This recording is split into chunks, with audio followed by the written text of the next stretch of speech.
이 구원의 확신이 있고 성령의 감동이 있으면 절대로 적당하게 살 수가 없는 거예요.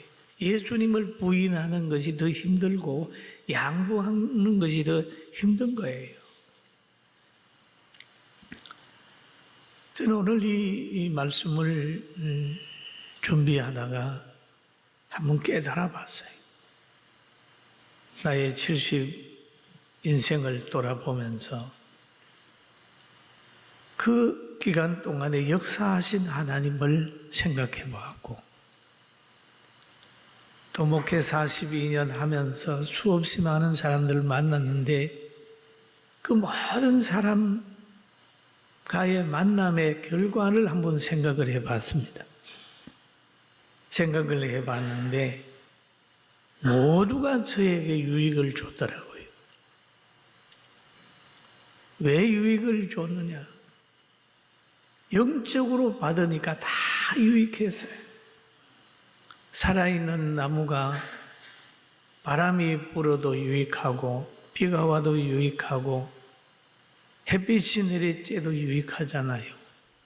바람이 불면 뿌리를 더 깊이 내릴 수 있도록 있고 나무가 더 단단해지고 태양이 내리쬐으면 그 잎을 가지고 탄소 동화작용해서 나무가 열매를 더 달게 만들고 비가 오면은 그 비를 이용해 가지고 길을 키우는 것처럼 이 신앙생활을 하는데 오는 여러 가지 박해나 아픔이나 어려움들이 영적으로 받으니까 다 유익했어요. 사람이 실망을 주면 그렇지 사람은 온전하지 않는 거야. 사람은 믿음의 대상이 아니고 그냥 사랑의 대상일 뿐이야. 몸이 아프게 되면 내 몸을 나도 마음대로 못해. 하나님이 잡아주지 않으면 아무것도 아니야. 라고 해서 하나님을 점점 의지하는 데 유익했지, 그것이 나를 실망시키지 않았다는 것을 제가 기도하면서 깊이 깨닫고 오늘 여러분과 함께 감사 기도를 드리는 거예요. 할렐루야. 그렇습니다. 그런 거예요. 다 유익하다. 낮아지면 낮아진 대로 유익하고 병들면 병든 대로 유익하고 높아지면 높아지는 대로 유익하고 가난하면 가난한 사람들을 이해할 수 있어서 유익하고 높은 자리에 가면 기도 제목이 많아서 유익하고 악인을 만나면 사람이 얼마나 악하다고 하는 것을 느낄 수 있어 유익하다. 여러분, 우리에게 오는 모든 환경은 다 영적으로만 받으면 행복의 씨가 되는 줄로 믿습니다. 그래서 바울 사도가 이걸 깨닫고 난 후에 범사에 감사하라 그런 것 같아요. 범사에 감사하라. 그리고 오늘 이 사도들이 성령의 감동을 받아 복음을 전하다가 어려움을 당했는데 그 어려움을 당한 것을 이제 성도들에게 얘기를 합니다. 23절에 보니까 사도들이 노임에 그 동료들에게 가서 제사장들과 장로들의 말을 다 알리니라고 얘기를 합니다. 다 알리니. 베드로는 자신의 고난 당한 것을 다 말할 수 있었다. 여러분, 베드로의 고난은 부끄러움이 없는 고난입니다. 죄를 지고 고난당하는 사람들은 어디 갔다 와서 얘기를 못해요. 숨깁니다, 자꾸.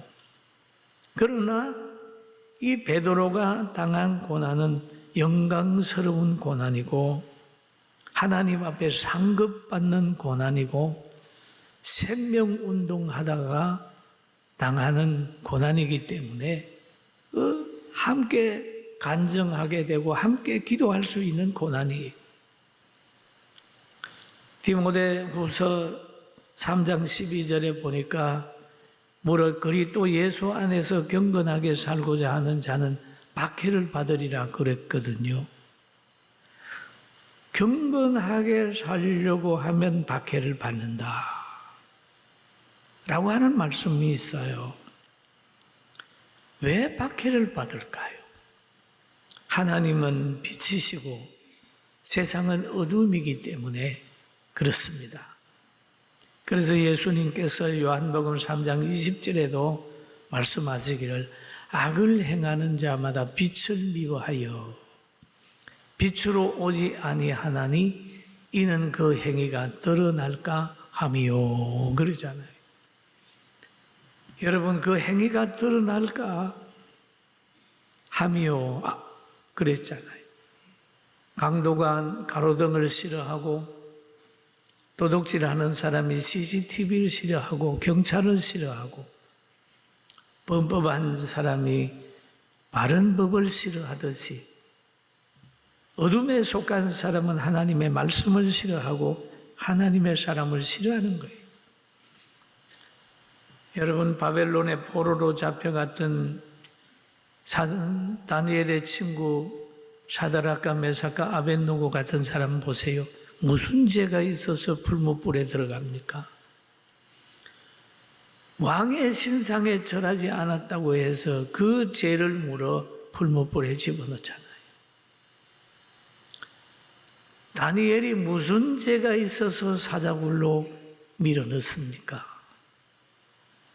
다니엘은 늘 자기와 함께 하신 하나님, 자기에게 지혜와 총명과 분별력을 주어서 총리가 되게 하신 그 하나님을 향하여 늘 감사기도를 올렸는데 그것이 그들 눈에는 죄로 보이고 약점으로 보여서 사자굴로 밀어넣는 거예요. 그러나 다니엘의 친구들과 다니엘은 죽지 않았어요. 할렐루야. 아멘. 여러분, 신약에도 마찬가지입니다. 예수님 당시에도 그렇고 초대교회 당시에도 복음을 전하는 이들이 이런 순환을 당하게 되었습니다. 여러분, 교회사 속에서도 많이 나왔잖아요. 저 순교자가 엄청 많이 나왔죠. 지금도 순교자들이 나오고 있는 것입니다. 그러나 악의 세력은 두려워할 대상이 아니, 아무리 악이 승리하는 것 같아도 하나님이 함께하면 악은 그냥 흔적 없이 살아버리고 의가 승리한다는 걸 믿고 하나님 의지하고 나가시길 주의 이름으로 축원합니다. 할렐루야. 그래서 시편 기자는 이런 고백을 해요. 내가 여호와를 항상 내 앞에 모심이여 그가 내 오른쪽에 계심으로 내가 흔들리지 않는다라고 얘기를 하고 있습니다. 여호와께서 그를 항무지에서 짐승에 부르짖는 강야에서 만나시고 호위하시고 보호하시며 자기의 눈동자와 같이 지킨다고 얘기를 했어요. 사랑하는 성도 여러분, 지금 병원에 계신 분도 있는 걸로 압니다.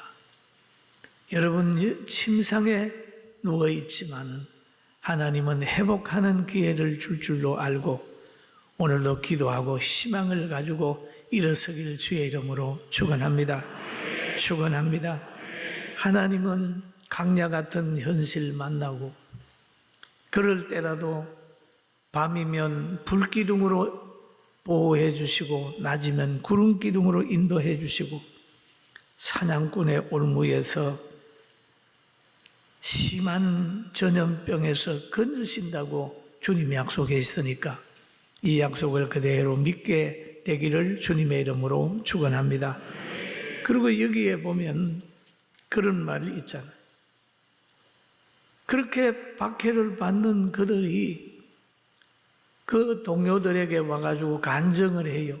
내가 제사장에게 또는 성전 맡은 자들에게 또 사도개인들에게 이런 고난을 당한다고 쫙 이 얘기를 하게 되니까 거기에 있는 모든 사람들이 마음을 같이 해서 막 기도를 드린 겁니다. 기도를 드리면서도 그들은 이 사건들이 자신들이 잘못해서 그런 게 아니라 계시된 말씀이 지금 실천되고 있다는 것을 이 얘기를 하고 있어요. 성경에 보면은 주의 종 우리 조상 다윗의 입을 통하여 성령으로 말씀하시기를 어찌하여 열방이 분노하며 족속들이 허사를 경영하는고 세상의 군왕들이 나서며 관리들이 함께 모여 주와 그의 그리스도를 대적하는도다 하신 이로소이다.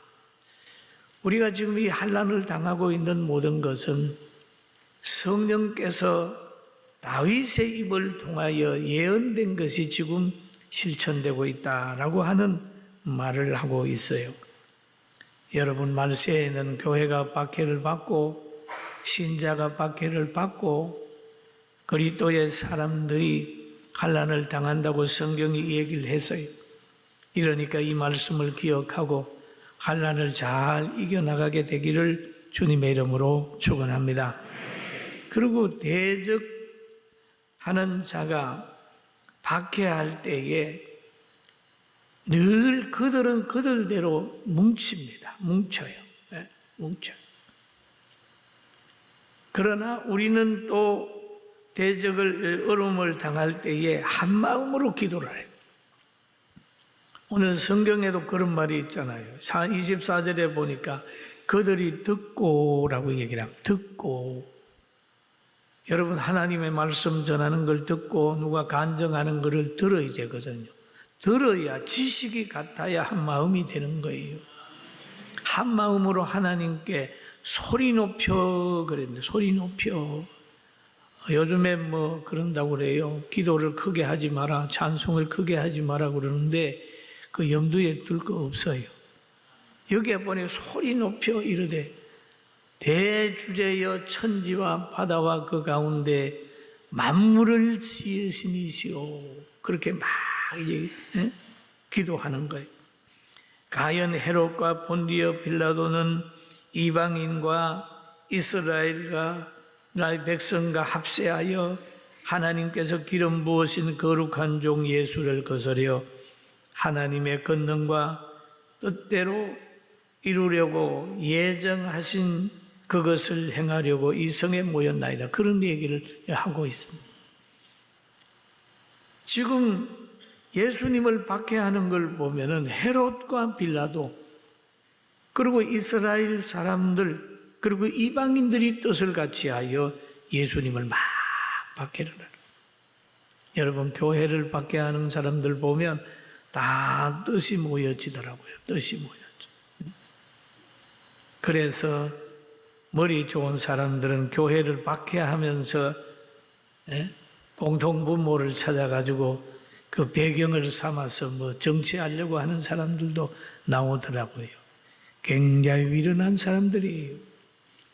하나님께서는 박해하는 사울을 통하여 사울에게 이런 말을 합니다. 사울아, 사울아, 너가 어찌하여 나를 박해하느냐? 가시채를 뒷발질하기가 내게 고생이니라 라고 얘기를 하죠. 가시채 뒷발질하면 자기가 상하는 겁니다. 그렇게 얘기해요. 사랑하는 성도 여러분, 우리가 사도들의 간증을 들으며 성경을 보면서 마음을 같이하여 한 마음으로 기도하는 축복을 받게 되기를 주님의 이름으로 축원합니다. 할렐루야. 좋은 교회는, 좋은 가정은 한 마음이 돼야 한 마음. 아내와 남편의 기도 제목이 같고 자녀들도 기도 제목이 같으면 그 가정은 좋은 가정이요 발전하는 가정입니다. 교회도 마찬가지예요. 한 마음으로 기도하는 것. 대한민국도 한 마음이 되면 세계적인 정말 살기 좋은 나라가 될 건데 자꾸 이 나누어지는 것을 보면 이거는 굉장히 불행한 징조다 이렇게 알고 마음 나누어지지 말고 가족 나누어지지 말고 하나 되기를 주의 이름으로 축원합니다.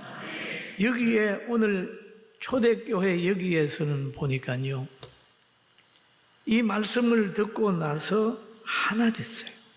하나 돼가지고 기도를 하는데 이렇게 기도를 합니다. 4장 29절에 보니까 주여 주여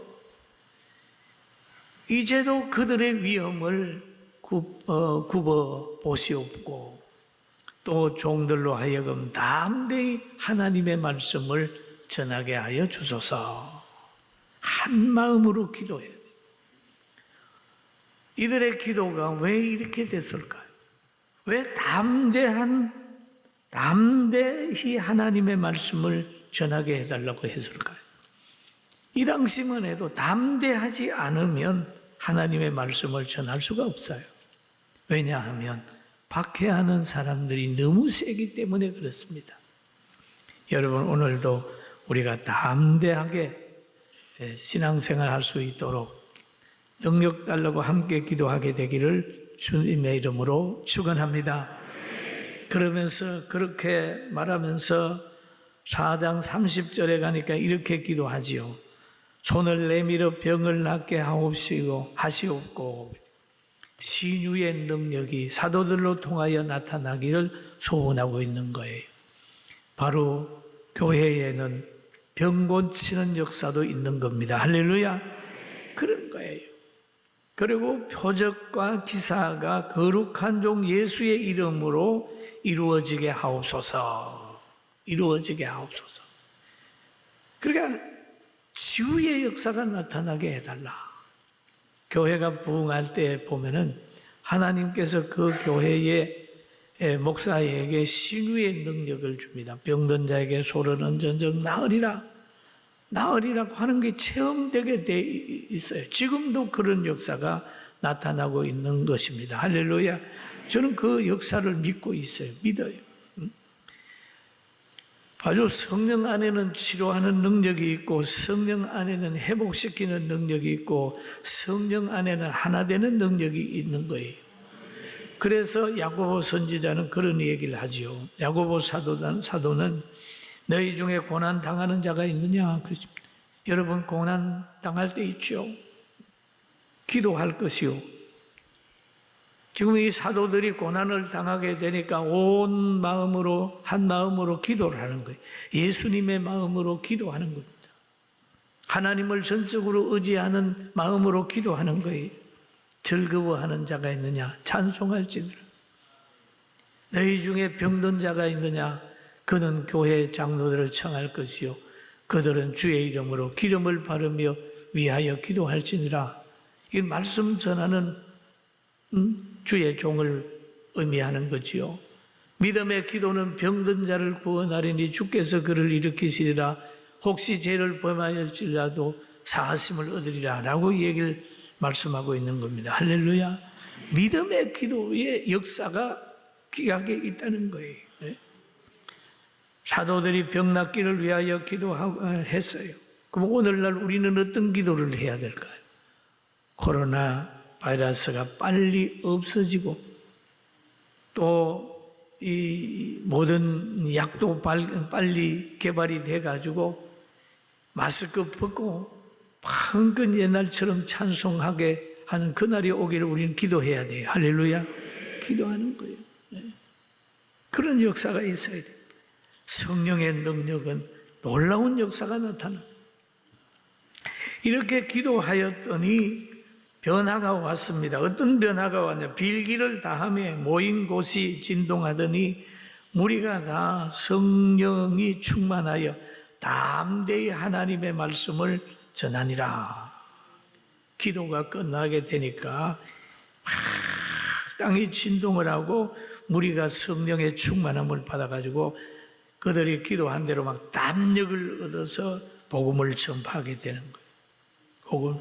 오순절에 나타났던 그런 역사가 지금 여기에서도 막 나타나게 되는 거예요. 여러분, 이 기도를 드렸다 하면 은혜를 받았으면 이 은혜는 열매로 나타나야 정상입니다. 무화과 나무다 그러면 무화과 열매를 맺어야 되고, 포도나무다 그러면 포도나무 열매를 맺어야 되고, 감나무다 그러면 감나무 열매를 맺어야 되는 게 정상이잖아요. 그리고 성령을 받았으면 사랑이 생기고 기쁨이 생기고 화평하고 참고 자비하고 그렇게 되는 게 정상입니다. 그런데 우리는 기도하고 능력 받았다고 하면서 삶이 변화되지 않으면 그거는 사실 좀 문제가 있는 거죠. 그런데 초대교회에서 성령을 받고 난 후에 달라지는데 32절에 보니까 믿는 무리가 한 마음과 한 뜻이 되어 그랬습니다. 한번 따라 하실까요? 한 마음과 한 뜻이 되어. 예, 성령 받으면 성령으로 한 마음이 되고 한 뜻이 되는 거죠. 모든 물건을 서로 통용하고 자기 재물을 조금이라도 자기 것이라고 하는 이가 하나도 없더라라고 얘기를 해요. 물질 초월에 사랑할 수 있는 환경이 되는 거죠. 이게 바로 성령 받은 열매입니다. 교회에서 물질 때문에 싸우고 문제 있고 그런 건 성령의 역사 아니에요. 또 사도들이 큰 권능으로 주 예수의 부활을 증거한다 하니 무리가 큰 은혜를 받더라. 은혜 받는 것은 다른 게 아니에요. 부활의 신앙을 증거할 때, 부활의 메시지를 증거할 때 거기에 은혜가 임합니다. 할렐루야. 부활의 메시지, 부활의 메시지. 그러면서 그 중에 가난한 사람이 없으니 그랬습니다. 없으니 이는 바깥 집 있는 자는 팔아 그 판 것의 값을 가져다가 사도들 발 앞에 두매 그들이 각 사람의 필요에 따라 나누어 주었다. 서로 간에 다 필요를 채워줘.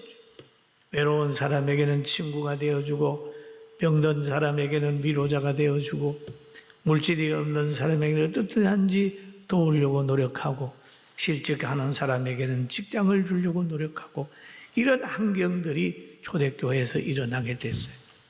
저는 어제 저녁에 기도를 깊이 드리다가 이런 기도를 드렸습니다. 하나님, 사람 좋은 사람만 사랑하면 어찌합니까? 나에게 유익한 사람만 사랑하면 그리스도인으로 뭐가 유익합니까?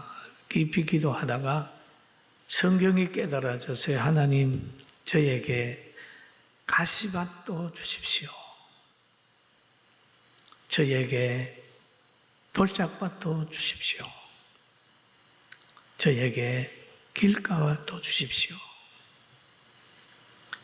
그 가시가 있으면 가시를 뽑으며 옥토를 만들어 보고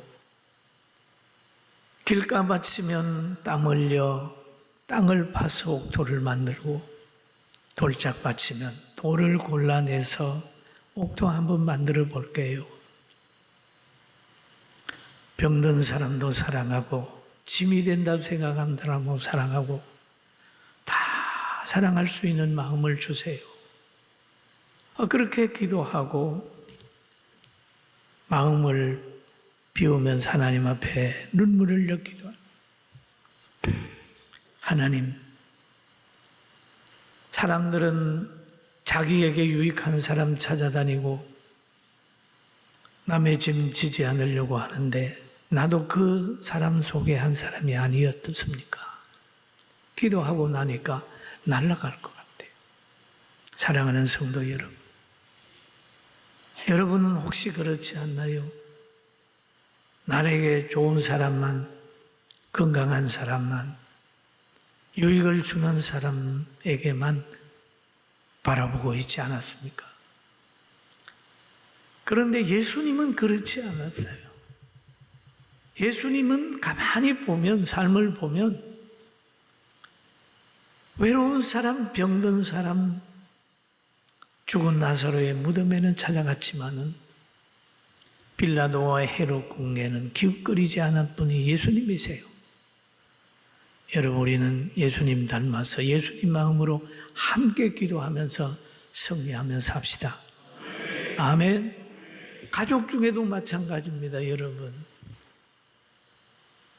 가족 중에 하나님이 가족을 줬다면 엄마, 아버지는 약한 아들에게도 아버지고 어머니고 건강한 아이에게도 아버지고 어머니인데 공평하게 지침이 없이 사랑하는 것이 정상인데 오히려 하나님이 주신 자녀까지 짐스러워하는 일이 없는지 한 번쯤 살펴보고 오늘 이 시간에 사람을 가려 사귀지 말고 가족들에게 필요를 채워달라는 것보다는 하나님이 하나님의 미랄로 나는 이 가정에 심은 줄 알고 최선을 다하게 되길 주의 이름으로 축원합니다.